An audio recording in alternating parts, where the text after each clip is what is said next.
Hello and welcome back. I'm Barbara O'Neill. Today we're diving into a topic that affects almost everyone as we grow old: hair loss. Hair loss is a common concern for a lot of us in the over 40 people. It's a natural part of aging, and while it might not be our favorite topic, awareness and understanding can lead to better management and sometimes even prevention. So let's dive in. Together, we'll discover everything from causes to remedies, uncovering the myths and giving you the real facts on hair loss.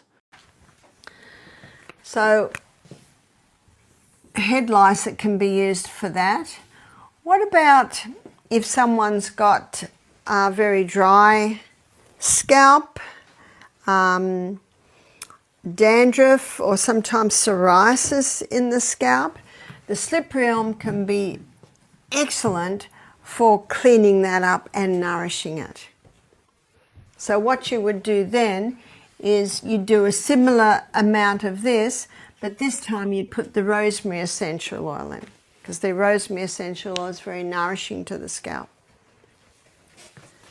So let's say dry scalp, eczema. Some people do experience eczema in the scalp. Then you would do the slippery elm and the rosemary. What about hair loss?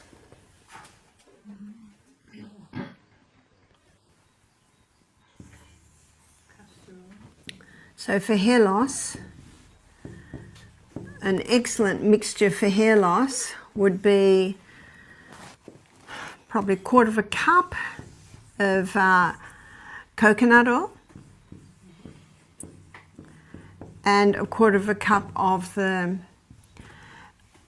castor oil.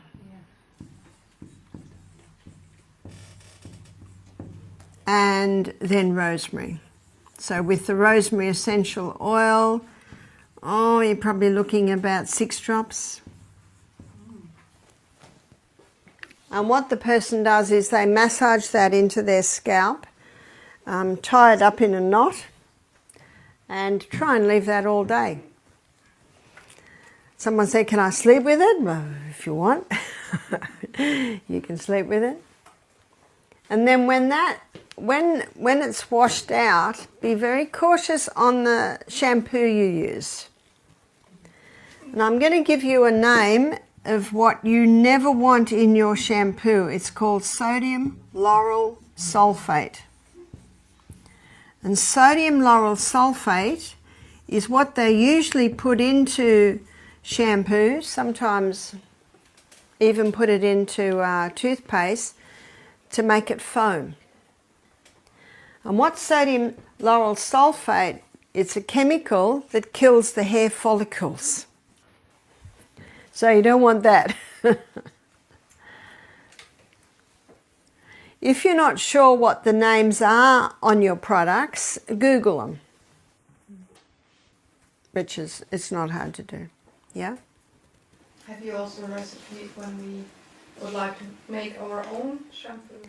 I don't have a recipe for making your own shampoo, but remember the guy with the big orange woolly hair and beard? He just washes everything with sodium bicarbonate. I have heard that you can wash your hair with aloe vera, and apparently it'll even soap up. When it comes to washing your hair, opting for gentle sulfate-free shampoos is crucial to maintain hair health. Sodium lauryl sulfate can strip hair of its natural oils, potentially worsening dryness and irritation.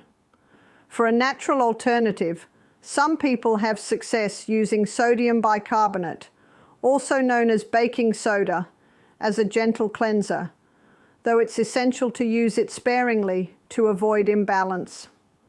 Aloe vera is another excellent option. It not only cleanses but also soothes and hydrates the scalp. Making your own shampoo with these natural ingredients can be a great way to ensure you're using products that are gentle and effective for your hair and scalp. So we might look at scalp for a moment. for all scalp issues is rosemary. And this is rosemary essential oil. The essential oils are expensive, but please remember that it takes about a whole bucket of the herb to get almost one drop of the oil, so no wonder they're expensive. But it's important to remember that, realising that they're also very, very strong. So your scalp herb is your rosemary. Does it have to be an essential oil? You can make a tea with that, but of course it won't be as strong. But then again, you could bring it to the boil and slowly simmer a lot of rosemary in a little water, and you can certainly make it a lot stronger. So anything to do with the head, you would use rosemary essential oil. Rosemary is indeed a fantastic herb for addressing various scalp issues. Its essential oil is renowned for its ability to stimulate hair growth, reduce dandruff, and alleviate dryness and itching. Given its potency, it's crucial to use it with caution.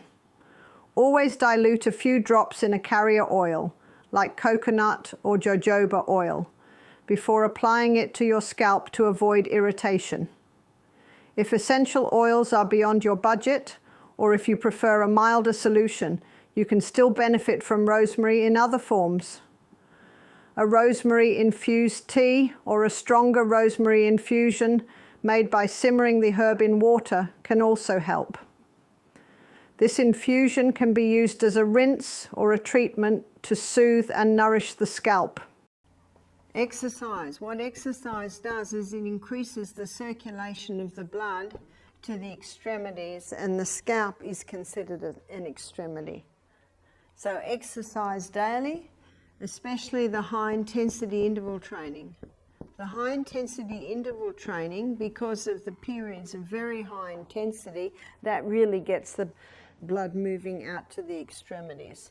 So that should be done daily.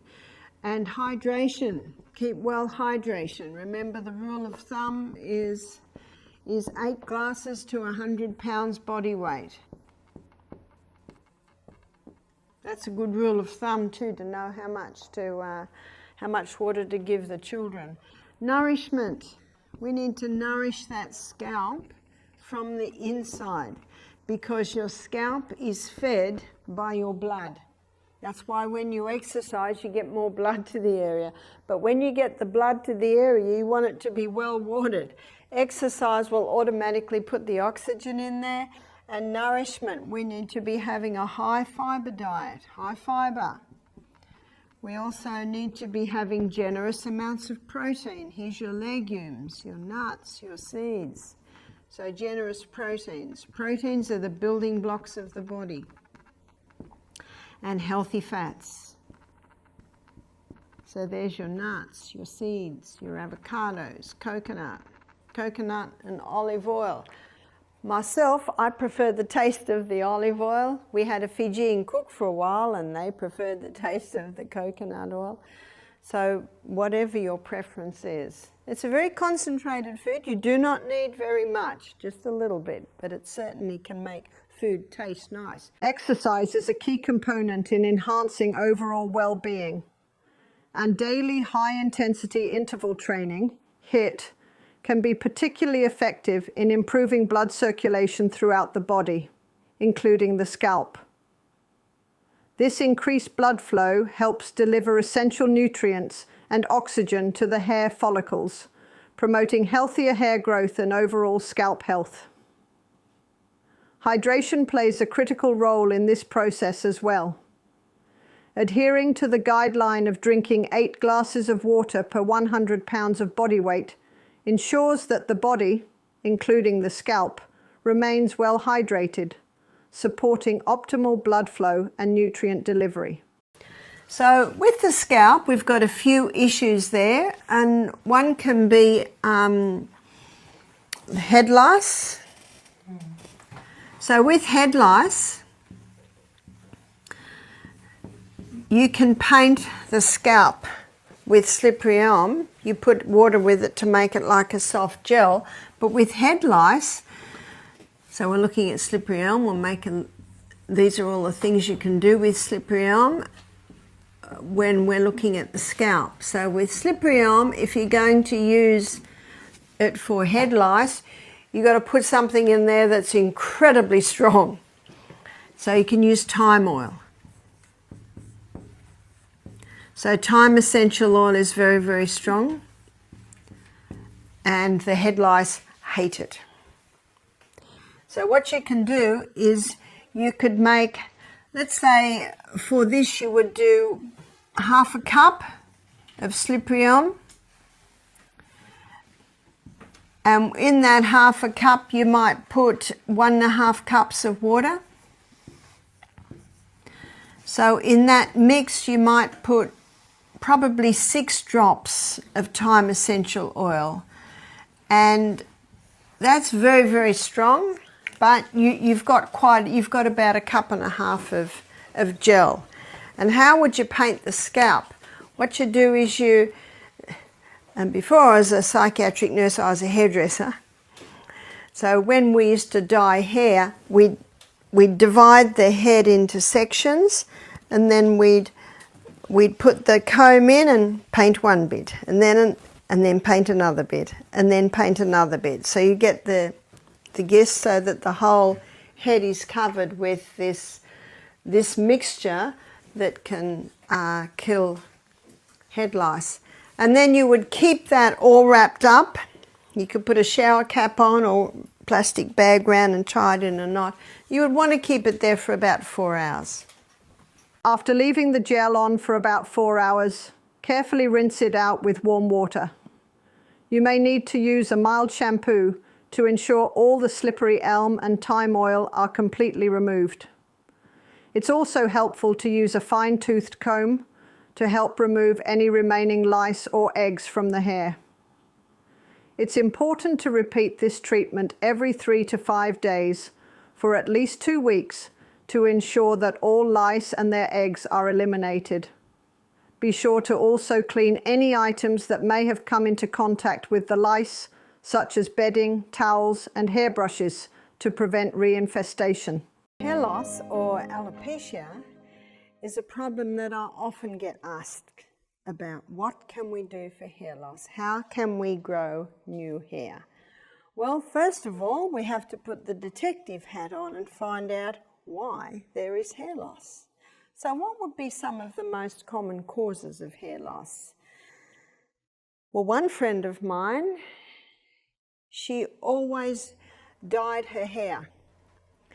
Her hair, she was showing grey hair from a very early age, and so from about the age of 30, she began to dye her hair.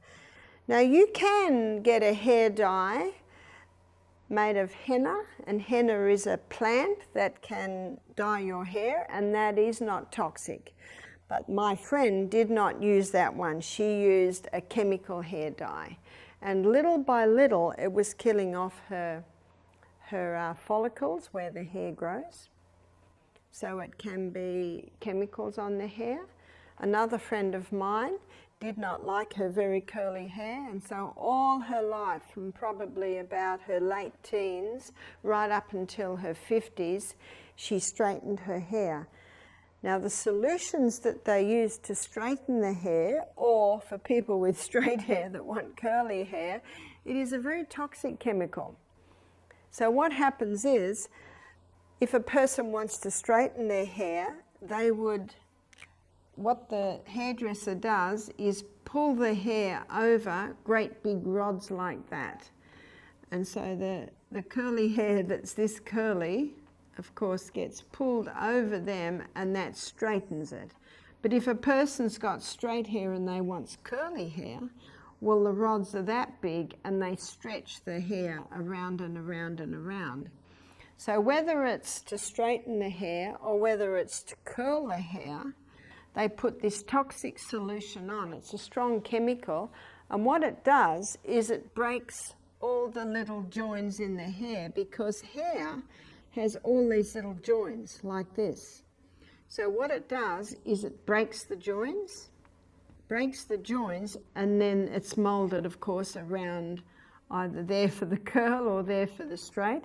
And then when all of those little bonds are broken and it's been stretched into a certain shape, they rinse off that chemical and then they put another chemical on to set it. So to set the bonds together, and then that sets the hair structure as straight or as curly.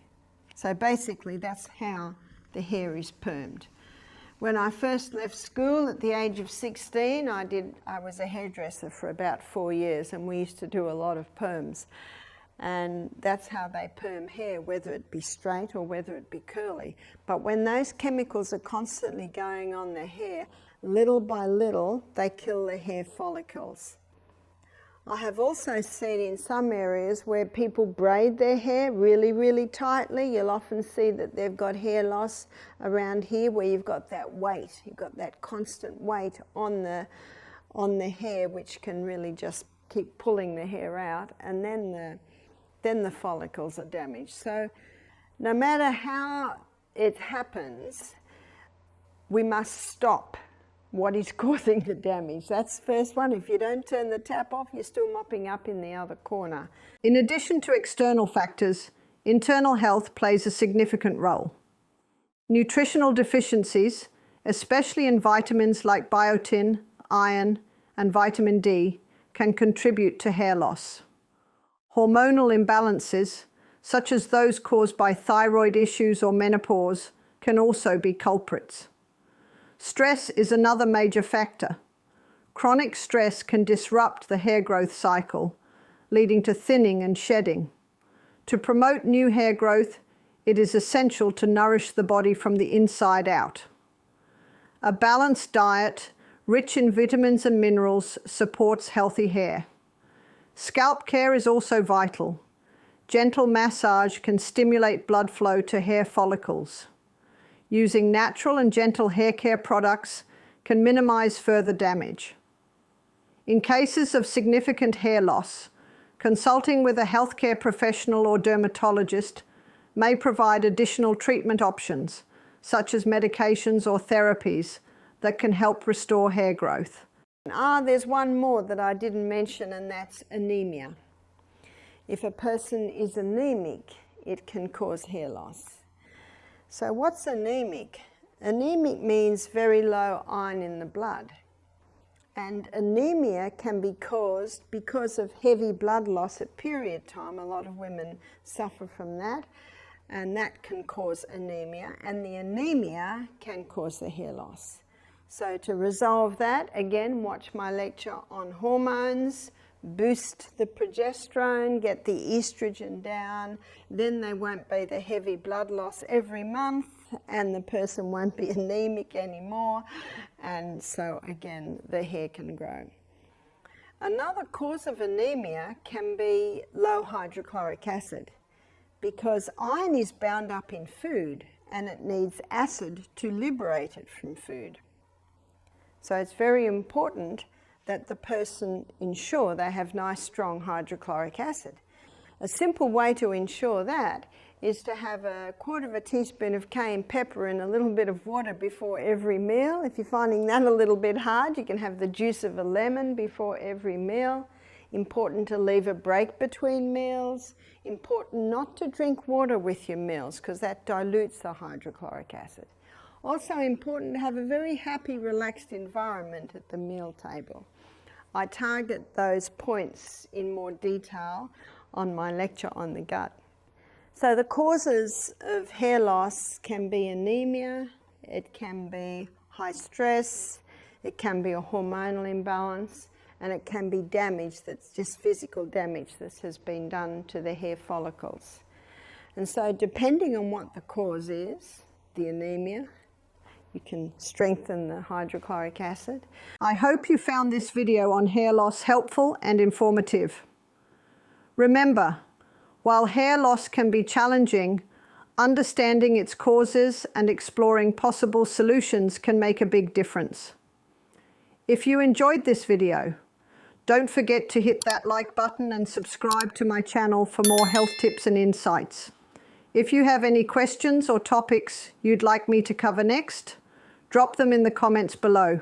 I'd love to hear from you. Stay healthy and see you in the next video.